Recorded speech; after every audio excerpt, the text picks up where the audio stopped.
Namaste and welcome to this journey of self-discovery through Vedanta. Let me begin by asking you a couple of simple questions. What is it that you seek in life?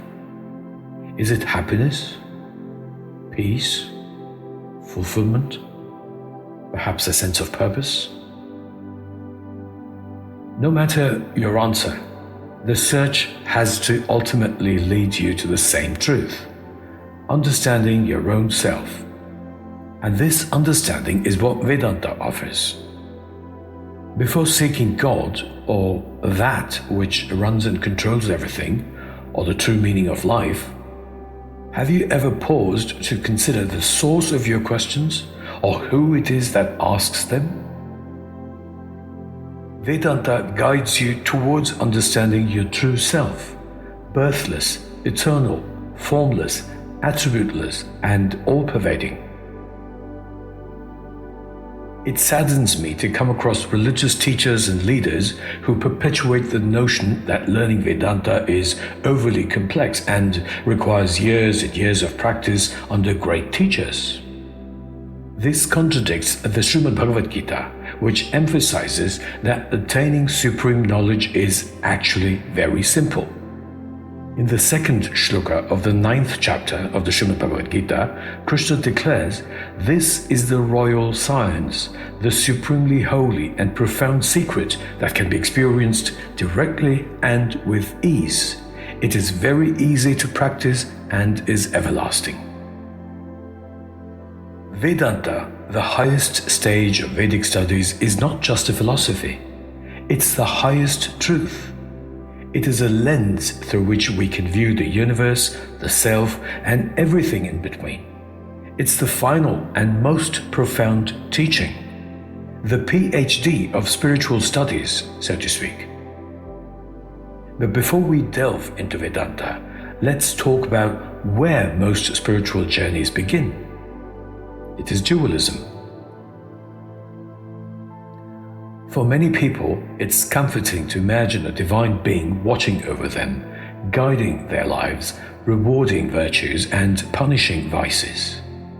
Temples, rituals, and prayers often form the foundation of this belief.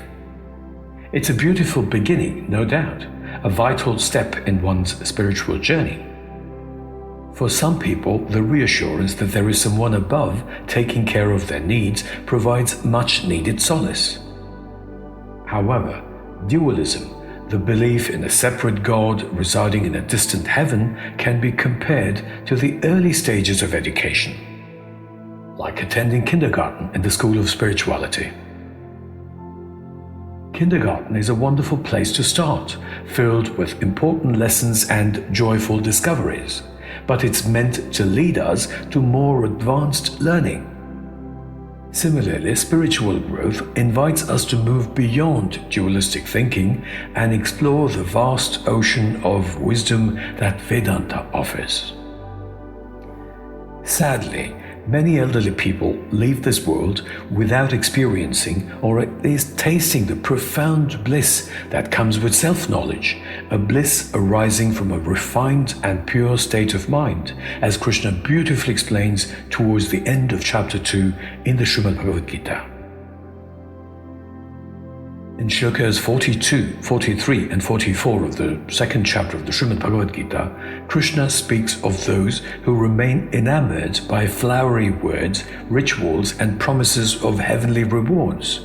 He says unintelligent people who have minds full of desires are attracted by the flowery statements in the Vedas, and they consider heaven as their highest goal. For them, there is nothing else higher than it. They speak about the rites as prescribed in the Vedas, which get them good birth, power, and enjoyment. While these practices have their place, they are stepping stones, not the destination. All of us went through kindergarten and primary school, but didn't stay back there, did we? Advaita Vedanta, or non-dual Vedanta, begins where duality ends. It is certainly not a belief system, but a super science which can explain all other sciences. The goal is to realize that the divine you seek is not separate from you. You are not a limited being praying to an infinite God. Instead, you are that infinite reality itself. The subjective awareness in you, without any attributes such as body, gender, and name, is what you truly mean by your self, and this self is that all-pervading self. This truth is encapsulated in Mahavakyas, or great declarations of the Upanishads, such as Ayamatma Brahma, the self is Brahman, and Tattvamasi, that you are. Vedanta invites you to see beyond your physical body, beyond your mind, and beyond all labels to recognize your true essence, pure consciousness. But how do we shift from dualism to a higher understanding? After all, most people, including those who have not converted to organized religions but remain within the Sanatana Dharma, are raised with a dualistic mindset, viewing God as separate from themselves, someone to be prayed to for blessings and favors. The journey begins with a reflection on the teachings of great masters and scriptures. For example, in chapter 2, Shloka 46 of the Srimad Bhagavad Gita, Bhagavan Krishna states, "For a man of self-realization, the purpose served by the Vedas is as much as what a small well does when it is flooded everywhere." This shloka reminds us that while rituals and practices have their place, they are merely drops compared to the vast reservoir of self-realization. The journey to Vedanta doesn't mean abandoning rituals or temples overnight. It's about introspection and gradual evolution. Start by questioning, who am I beyond my body and mind? What is the nature of the world around me? Why am I doing whatever I'm doing? And if I'm doing something religious, expecting something in return, am I not going against Shloka 247, in which Krishna says, "You only have the right to work, but never to claim its results. The results of your actions should never be a motive, but at the same time, you should not be attached to inaction." Engage in self-observation. Meditate on your true self, free from external identifications. Read and reflect on the teachings of the Srimad Bhagavad Gita, particularly its emphasis on selfless action and equanimity. In chapter 2, Shloka 45, Bhagavan Krishna advises Arjuna, "Rise above dualities and from all anxieties for gain and preservation, and be established in the self." This is the essence of Vedanta, freedom from duality, from the endless cycle of gain and loss, and from the mistaken belief that happiness lies outside of you. Atheism, defined as the rejection of divine entities like God, is a term I avoid because it indirectly acknowledges the very concept it denies. By rejecting the idea, one still legitimizes its existence as something to oppose. Much like denying unicorns still implies recognizing them as a concept. This is why I prefer not to use the term at all. Now, some may fear that Vedanta denies God, but this is a misunderstanding. Vedanta doesn't negate God as such, it redefines God. It reveals that the divine is not a separate entity sitting in judgment. God is everything and everything is God. It is the very essence of your being, your subjective awareness, the consciousness that illuminates all your experiences. Rituals and prayers are not wrong, they are tools. They are meant to lead you to this ultimate truth, not replace it. They certainly can help in purifying the mind and in developing focus. Why stop at the early stages of spiritual understanding when the ultimate truth is within reach? Why settle for the first steps when you can progress to exploring the very fabric of existence? Vedanta does not ask for blind belief. In fact, not a single shloka in the Srimad Bhagavad Gita, which I refer to as the nectar of all the Upanishads, has Krishna asking Arjuna to believe in him. Remember, belief is a matter of faith, whereas true knowledge arises from experience. Vedanta invites you to question, explore, and experience. It is a journey of reason, reflection, and realization. In the 13th chapter of the Srimad Bhagavad Gita, Krishna says that great sages have sung about the absolute truth in various ways. They have stated the truth in Vedic hymns and have described it in the Brahma Sutras through reason and logic with unambiguous evidence. As you reflect on these teachings, remember that Vedanta is not just an intellectual pursuit. It is an experiential journey. It's about living the truth by understanding it and not by simply obeying instructions or listening to someone. The teachings of Vedanta are like a mirror showing you your true self, a self that is eternal, unchanging, and infinite. The Srimad Bhagavad Gita and the Upanishads are not ancient relics but living, breathing wisdom, as relevant today as they were thousands of years ago. Their extensive use of analogies preserves deep truths, enabling them to be decoded and understood in any era.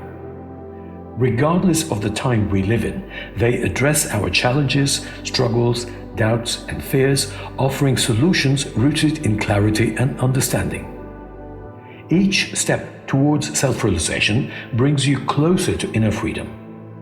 You begin to perceive the world as it truly is, an expression of existence and consciousness free from attachment or aversion. You no longer chase fleeting pleasures or fear losses, for you discover the boundless source of joy within yourself.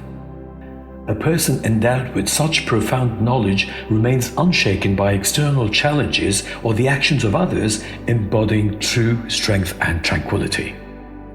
This realization doesn't isolate you from the world, it fosters a profound connection with it. You begin to see yourself reflected in others and others in yourself. Compassion flows effortlessly, and life unfolds with a sense of unity and understanding, free from conflict and division. As Bhagavan Krishna assures us in the Srimad Bhagavad Gita, those who tread this path never face destruction. Even a little progress in this journey protects one from great fear. So take heart and know that every effort you make towards self-realization is a step towards eternal freedom. Now, I warmly invite you to join me in diving deeper into this profound knowledge. Together, let us study the Srimad Bhagavad Gita, immerse ourselves in its teachings, and uncover practical ways to apply its timeless wisdom in our everyday lives. Let us journey beyond duality and rituals to realize the oneness that has always been with us. You are welcome to explore the Srimad Bhagavad Gita resources available on my blog, YouTube channel, and platforms like Amazon. These tools are here to support your path. The path is illuminated and the light is shining. All it takes is the courage to take the first step. Are you ready to realize your infinite nature? Before concluding, here are 2 shlokas from the Advaita Gita and the last shloka of the Brahma Jnana Valimala by the revered Sri Adi Shankaracharya, of whom the seeker is a humble pupil. Advaita Gita, Shloka 5, Chapter 1. The quintessence of the whole of Vedanta is this knowledge, this supreme knowledge that I am by nature, the formless and all-pervading Atman or Self. Shloka 1, Chapter 8. By going on a pilgrimage to seek you, I have disregarded your omnipresence.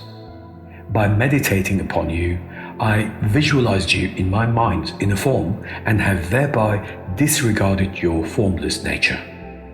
And by singing your praise, I have described you, ignoring your indescribable nature. Forgive my 3 sins. The last shloka of the Brahma Jnana Valimala by Adi Shankaracharya. I am the inner light, the outer light, the indwelling light, and higher than the highest. I am the light of the lights, the self-luminous, the light. I am the auspicious one. If you've stayed with me this far, thank you. I deeply appreciate your presence and engagement. I look forward to walking this transformative journey with you. Om Tat Sat. Thank you. Stay blessed. Jai Shri Krishna.